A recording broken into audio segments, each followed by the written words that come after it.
Hola, bienvenidos, bienvenidas a este vídeo en el que vamos a ver la cuarta parte de la unidad 3 dedicada al nacionalismo y las oleadas revolucionarias. Hemos visto hasta ahora cómo surge la Ilustración, el liberalismo. Ahora se va a añadir una ideología clave para entender cómo cambia Europa y cómo cambia el mundo en los siguientes años. Es el nacionalismo. Va a posibilitar que pasemos de un mapa de Europa compuesto por básicamente grandes imperios y reinos grandes, o en el caso de Alemania e Italia, países que hoy son un estado, que estaban entonces divididos en pequeños reinos, pero esto va a cambiar totalmente.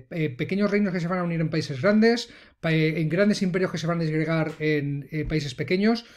¿Por qué pasa todo esto? Pues en mayor o menor medida se explica por el nacionalismo y también por las oleadas revolucionarias que van a surgir como respuesta al movimiento de la Restauración, el que prácticamente intentó liquidar la Revolución Francesa y volver al antiguo régimen. Lo consiguió durante unos años, pero luego llegarían estas oleadas. Con este vídeo vamos a dar esta parte de la lección por explicada. Entra para el examen, haremos ejercicios como si lo hubiéramos explicado en clase presencial.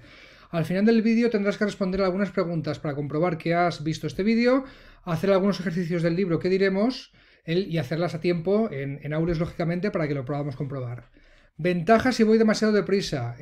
Al contrario que en clase, me puedes parar, rebobinar, volver a escucharme en las veces que haga falta. Puedes adaptar la escucha de este vídeo al ritmo y no depender de ello, que voy a hablar muy deprisa, que casi siempre lo hago. Vamos allá con la portada del tema y el contenido del mismo. Para hablar del nacionalismo, esta nueva ideología que va a surgir ahora, después de hablar de liberalismo, de ilustración, tenemos que hablar primero de romanticismo, que no es una ideología en sí, es más un movimiento artístico, un movimiento intelectual, que surge como reacción al racionalismo de la ilustración.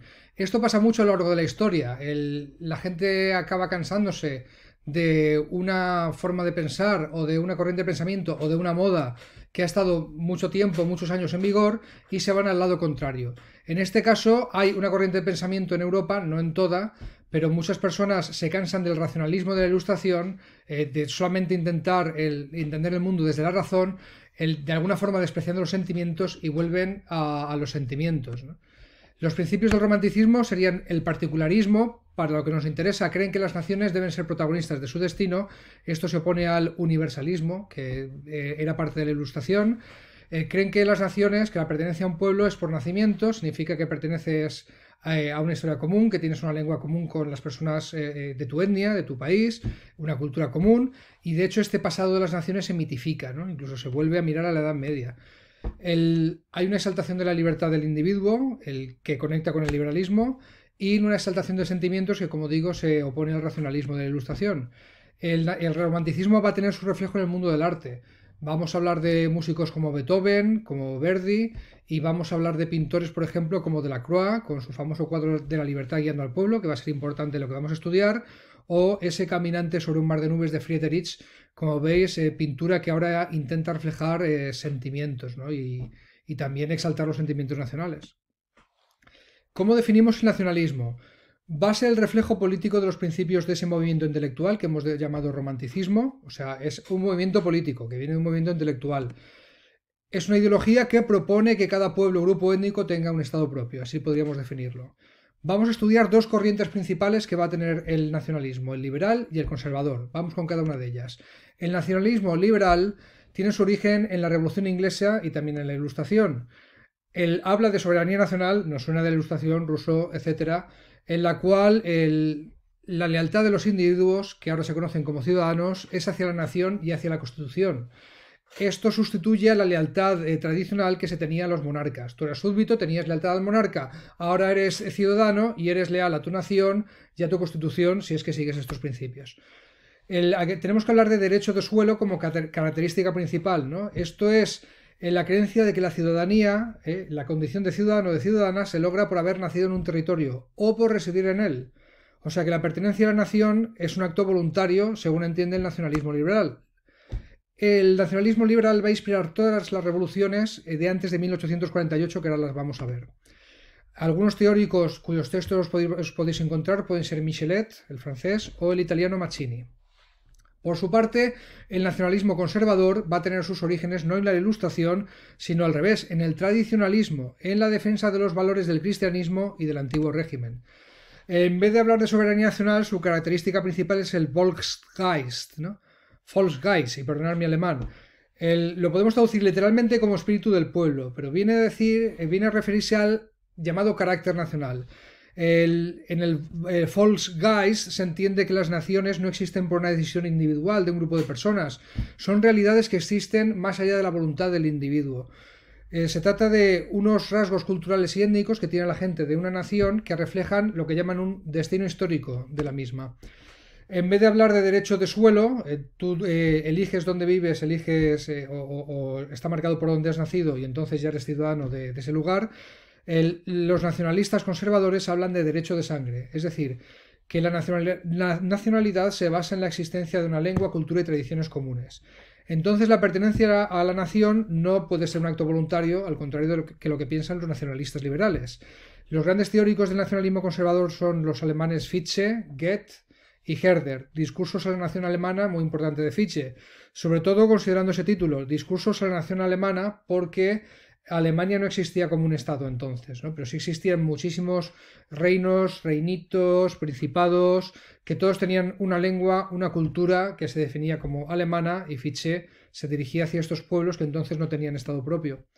El nacionalismo conservador va a inspirar las revoluciones a partir de 1848 y a partir de la segunda mitad del siglo XIX va a desembocar en el ultranacionalismo, el cual va a dar lugar a políticas y a ideologías expansionistas, imperialistas e incluso racistas. El nacionalismo en el primer tercio del siglo XIX tenemos que hablar de que hay estados que han logrado la unidad nacional y muchísimos pueblos que no tienen estado propio. Entre los primeros podemos hablar de Gran Bretaña, Francia, los Países Bajos, Portugal, Estados Unidos o las repúblicas latinoamericanas. Fijaros que, por ejemplo, España y Gran Bretaña son estados plurinacionales. En Gran Bretaña están los escoceses, están los galeses, están los ingleses, está una parte de Irlanda, pero han podido tener una constitución propia, ya han podido construir, aunque haya nacionalismos separatistas dentro de ellos, han logrado construir un consenso nacional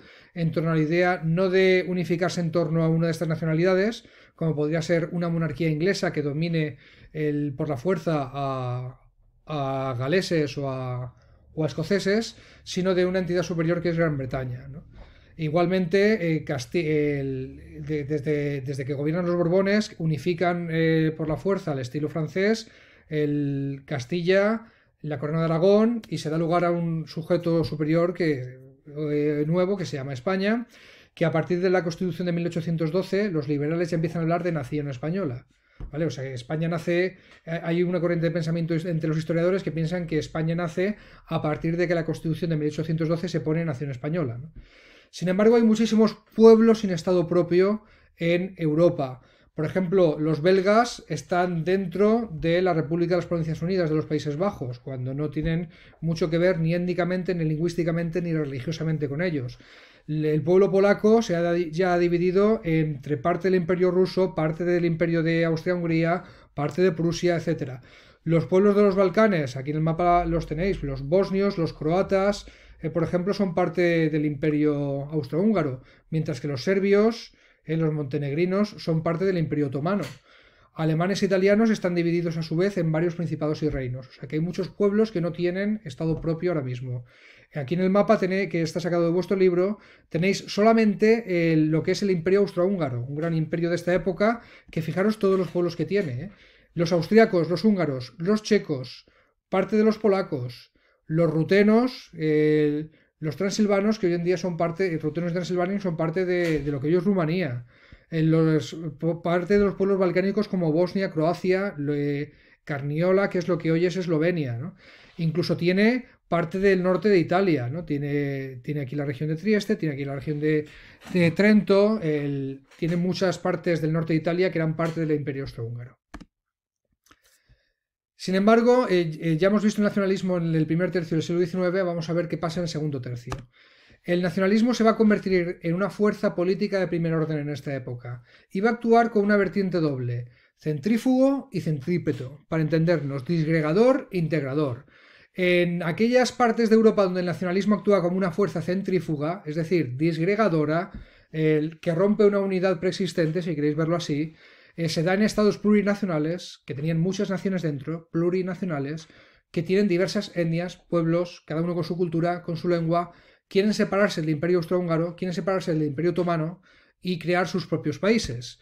En el caso del nacionalismo de fuerza centrípeta, si queréis aglutinador, que une lo que estaba separado, se trata de pueblos como el alemán, como el italiano, que ya hemos comentado que están divididos en varios estados pequeñitos. Y el nacionalismo en este caso va a actuar como una fuerza que los va a querer aglutinar en un estado que unifique a todos los reinos y reinitos pequeños educados que hay por ahí con cultura italiana, con lengua italiana o en el caso de Alemania con lo suyo, ¿no? Sí que hay unos rasgos comunes al nacionalismo, sea cual sea la vertiente que tome en el 19. La existencia de una conciencia nacional, que la definimos como un sentimiento de identificación y de pertenencia a una nación, la existencia de una lengua propia, que se convierte en símbolo de unidad nacional, y también la creación de un relato nacional, ¿no? Para lo cual actúa mucho la investigación histórica. Tened en cuenta que si estás dentro de un imperio grande o si estás dividido en pequeños reinos, pues la historia oficial que se estudia no hace hincapié en la existencia de un pasado común o la existencia de un pueblo común con su lengua y su cultura. Y ahora la investigación histórica pues va a bucear en el pasado, lo va a exaltar en algunos casos para construir ese relato nacional. Vamos ya con la segunda parte de esta parte de la unidad, que son las oleadas revolucionarias. ¿Qué significa esto? Pues que, si os acordáis, hemos dejado que después de Napoleón ha surgido la Restauración, ¿vale? Ha habido un movimiento de las fuerzas conservadoras que han vuelto al antiguo régimen, han acabado con la revolución en Francia y con lo que supuso Napoleón y todos los países donde Napoleón pues había puesto sufragio universal o había puesto reinos al estilo de Francia con inspiración de la Revolución Francesa, y hemos vuelto al antiguo régimen y al absolutismo en los países de Italia, en los países de Alemania, en España, en Francia, por supuesto, etcétera, etcétera. Pero todo esto se va a romper con tres oleadas revolucionarias, tres momentos en los que hay muchísimas revoluciones en varios países de Europa a la vez, que van a ocurrir en 1820, en 1830 y 1848. Vamos a verlas. En 1820 hay varias revoluciones que lo que van a pedir es cambiar el absolutismo que ha impuesto la Restauración, el Congreso de Viena, etcétera, por monarquías constitucionales. Son exitosas en el caso de Grecia, donde logran la independencia del Imperio Otomano. Grecia entonces era parte del Imperio Otomano, lo que hoy es Turquía, etc., gracias al apoyo de Reino Unido, y ahí pues implantan una monarquía constitucional. Fracasan en España, donde en un primer momento sí que hay un golpe de Estado dirigido por el general Riego, un liberal, que rompe con el absolutismo que había impuesto el rey Fernando VII cuando volvió a España. Y durante 1820 y 1823 se produce el llamado Trienio Liberal, donde hay una constitución vigente que acepta al rey y hay monarquía constitucional. Pero si recordáis, el Congreso de Viena había establecido la Santa Alianza, una unión de potencias absolutistas que habían jurado intervenir en aquellos países que estaban amenazados, que el absolutismo, el antiguo régimen, estaba amenazado por las revoluciones liberales. Y eso hacen. La Santa Alianza entra con su ejército, que se llama los 100.000 hijos de San Luis, en España, derrota a los liberales y vuelve a restaurar en el absolutismo a Fernando VII. Tres cuartos de lo mismo pasa en el Reino de Nápoles, en el sur de Italia. Hay una revuelta de los Carbonarios, una sociedad secreta liberal y nacionalista que en los tiempos de Napoleón se había formado, provoca una revuelta, impone una monarquía parlamentaria, pero llega la Santa Alianza con su ejército y vuelve las cosas a como estaban antes. Igual en Rusia, donde hay un movimiento liberal llamado decembrista que intenta llevar a cabo una revuelta, el que acabe con el poder absoluto del zar de Rusia, pero el zar la aplasta. En 1830 se vuelve a producir un nuevo momento revolucionario en Europa. La demanda principal de estas revoluciones vuelve a ser la misma que en 1820, cambiar el absolutismo por monarquías constitucionales. ¿Dónde tiene éxito las revoluciones de 1830? En Francia, donde se derrota el absolutismo de Carlos X, ¿no? La burguesía, etcétera, pues da lugar a una monarquía constitucional con un nuevo rey, Luis Felipe de Orleans. En Bélgica, que era de mayoría católica, se independiza de Holanda, que era de mayoría protestante, ni siquiera tiene una lengua en común. Y los belgas pues se dotan de una constitución que da lugar a un periodo de monarquía constitucional. ¿Dónde fracasan las revoluciones de 1830? En Polonia, donde una revuelta contra el zar para lograr la independencia del pueblo polaco es aplastada con violencia. En el norte de Italia hay revueltas contra el Imperio Austrohúngaro, contra esa parte de Italia que pertenecía a Austria-Hungría. y en estados alemanes que ya hemos dicho que estaban disgregados, como Hannover, como Sajonia, pues hay levantamientos liberales que también se reprimen con dureza.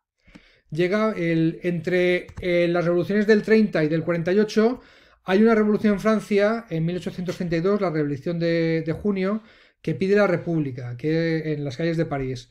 Estábamos en el periodo de Luis Felipe de Orleans, es sofocada con bastante violencia.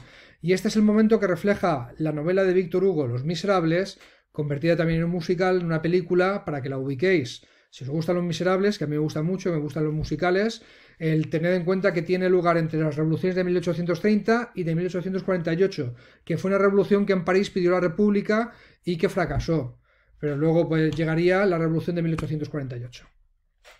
En 1848, nueva oleada revolucionaria, mucho más amplia que las anteriores, en lo que se conoce como la Primavera de los Pueblos. Son revoluciones nacionalistas y liberales. Las otras eran sobre todo de corte liberal. Queremos una constitución como la que pedía la Revolución Francesa en un primer momento. Pero aquí, en el 48, se unen el nacionalismo y el liberalismo.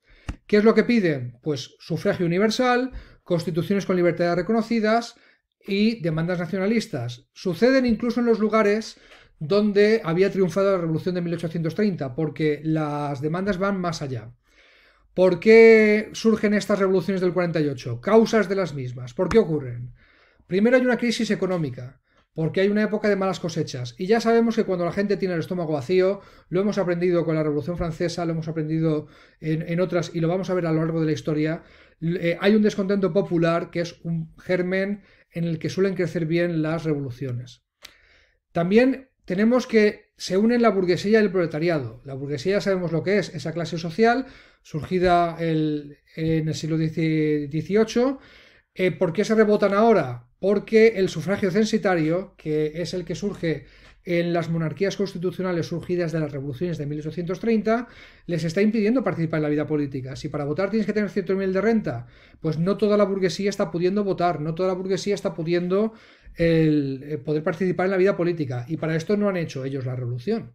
Para esto no montaron el cirio de la Revolución Francesa y no han apoyado las revueltas de 1830. El proletariado todavía no lo hemos estudiado a fondo, lo estudiaremos en la próxima unidad. Surge cuando surge la revolución industrial.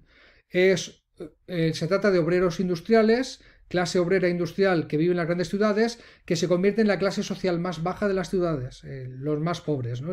Solo tienen su fuerza de trabajo para alquilar, les pagan muy poco, con salario de miseria, trabajando en unas condiciones de miseria, sin derechos sociales reconocidos, incluso con trabajo infantil, y van a reclamar derechos políticos, justicia social. De hecho, ahora en 1848 es cuando Marx y Engels, los teóricos del movimiento obrero y los que los filósofos por donde empieza la demanda de derechos para el proletariado, van a escribir su obra más famosa, el Manifiesto Comunista, que estudiaremos a fondo en la próxima unidad. Por lo tanto, burguesía y proletariado con intereses distintos, pero están de acuerdo en que la situación política de 1830, sea absolutismo en algunos países, sea monarquía constitucional de sufragio censitario en otros, donde ha triunfado la Revolución del 30, no les gusta ni a burguesía ni a proletariado, y se unen para dar lugar a unas revoluciones. La tercera causa de las revoluciones del 48 es que no ha dejado de haber actividad liberal y nacionalista en todos los países de Europa en la clandestinidad, porque están perseguidos por los regímenes imperantes en la época. Veamos algunas de estas revueltas del 48. En Francia se produce la revolución en 1848 liderada por Lamartine y Louis Blanc, dos políticos que van a liderar un movimiento contra la corrupción en la que había caído la monarquía de Luis Felipe de Orleans. Acaba triunfando. Tenemos aquí un cuadro del pintor Vernet en el que se refleja una de las barricadas de París, que sí que tuvieron éxito en esta revolución, y se proclama la Segunda República con una nueva constitución en Francia. En la Confederación Germánica, en una unión de pequeños estados alemanes que seguía siendo independiente, hay una revuelta liberal que obliga a que se convoque una asamblea parlamentaria en Frankfurt que redacta una constitución de corte liberal. En Italia va a haber una revuelta liberal en el Reino de Nápoles, en el sur. Va a haber revueltas contra Austria-Hungría, nuevas revueltas en Véneto, Toscana, Parma y Módena, pequeñas regiones del Imperio Austrohúngaro que están en el norte de Italia. Y en Roma Mazzini, el líder nacionalista, va a proclamar la República y va a quitar el poder político al Papa. Dentro de Austria-Hungría hay una revuelta liberal que pone en serios aprietos a la monarquía, al imperio austrohúngaro, en la cual Metternich, que ha sido el gran ministro del siglo XIX, el arquitecto del orden mundial que sale del Congreso de Viena, es destituido. El emperador se ve obligado a abdicar para intentar apaciguar la revolución y hereda a su sobrino Francisco José I. Muy conocido Francisco José I en la cultura popular porque su esposa, Sisi, pues dio lugar a una serie de novelas románticas que se convirtieron en películas de éxito en el siglo XX, Sisi Emperatriz, El destino de Sisi, y se convierte en una figura pues muy reconocida por la cultura popular, la esposa de Francisco José I. ¿Cómo se aplacan las revueltas dentro del Imperio Austrohúngaro? Bueno, pues a húngaros y checos se les da un parlamento propio para empezar, ¿no? Y con esto pues se continúan algunas demandas dentro. Las demandas de independencia de los estados italianos dentro del Imperio Austrohúngaro van a seguir. Consecuencias de las revoluciones de 1848. Pues al igual que después de la Revolución Francesa, después de estas revoluciones se va a producir una reacción conservadora, que van a triunfar estas reacciones conservadoras por la desunión entre los grupos revolucionarios, ¿vale? Van a acabar yendo nacionalistas por un lado, proletarios por otro, burgueses por otro, etc. Ejemplos de esta reacción conservadora que triunfa. En Francia, el presidente de la Segunda República va a ser Luis Napoleón Bonaparte, precisamente el nieto de Napoleón, el que fue el primer emperador de Francia. Luis Napoleón no va a ceder a las demandas de los trabajadores que están pidiendo reformas avanzadas, derechos avanzados. La burguesía va a apoyar, la burguesía que tampoco va a querer ceder a esas demandas del proletariado, la clase trabajadora, va a apoyar sin reservas a Luis Napoleón, que abole la República y enseguida va a proclamar el Segundo Imperio Francés en 1852 con el nombre de Napoleón III. En Alemania, el rey de Prusia, que era el estado más grande, no va a aceptar la Constitución de Frankfurt, salida de la Revolución Liberal esta que hemos visto en el 48, y va a impulsar otra constitución mucho más conservadora. En Italia, Austria va a sofocar las rebeliones del norte y Francia interviene en donde Mazzini había proclamado la República, en el centro de Italia, en Roma, y devuelve el poder al Papa. Además, la otra consecuencia grande e importante que hay que estudiar es que se rompe la unidad entre burguesía y proletariado. Se va a impulsar el movimiento obrero en toda Europa para impulsar esas demandas del proletariado y hemos visto cómo la burguesía, que ahora está en el poder, que ha conseguido su objetivo revolucionario, tener el poder político, da un giro conservador y pasa de ser quien impulsa la revolución a quien la contiene. La burguesía, a partir del 48, pasa de ser revolucionaria a ser antirrevolucionaria, a ser conservadora. Esto es muy importante para entender que a partir de 1848, pues cuando hablamos de revolución ya no es una revolución burguesa para obtener el poder, porque ya no ha tenido el poder, es una revolución de otro tipo, sobre todo de corte obrero. Bueno, pues hasta aquí la unidad de hoy. Aquí tenéis las preguntas de control que hay que contestar en aules. ¿Qué es el derecho de suelo? ¿Y qué novelas y películas románticas se ambientan en la historia de Austria-Hungría en el siglo XIX? También, después de contestar estas preguntas, hay que hacerlo en el plazo adecuado que marca Aules. En el mismo plazo tenéis que leer dos textos de Mazzini y de Herder, de dos formas de entender el nacionalismo, que tenéis en la página 78 del libro, ¿vale? En los márgenes de la página 78. Tenéis arriba un texto de Herder, abajo uno de Mazzini, y tenéis unas preguntas que os marcan debajo de cada ejercicio. Resolvedlo y subidlo a Aules. Podéis escribir las respuestas en Aules o podéis hacer un archivo, que puede ser un archivo digital que habéis escrito en Word, o puede ser un archivo de vuestra libreta que habéis hecho una foto y la habéis subido, pero subidlo a Aules en el tiempo adecuado para que podamos ver que lo habéis hecho a tiempo. Bueno, pues os espero que os haya parecido interesante. Por favor, apuntad las dudas que tenéis al haber visto el vídeo. Si hace falta, miradlo otra vez o ir a la parte que no os ha quedado clara, apuntad las dudas que tenéis ocasión a principio de la siguiente clase presencial para preguntar estas dudas. Y recordad que esta materia pues entra para el examen. Muchas gracias, seguimos.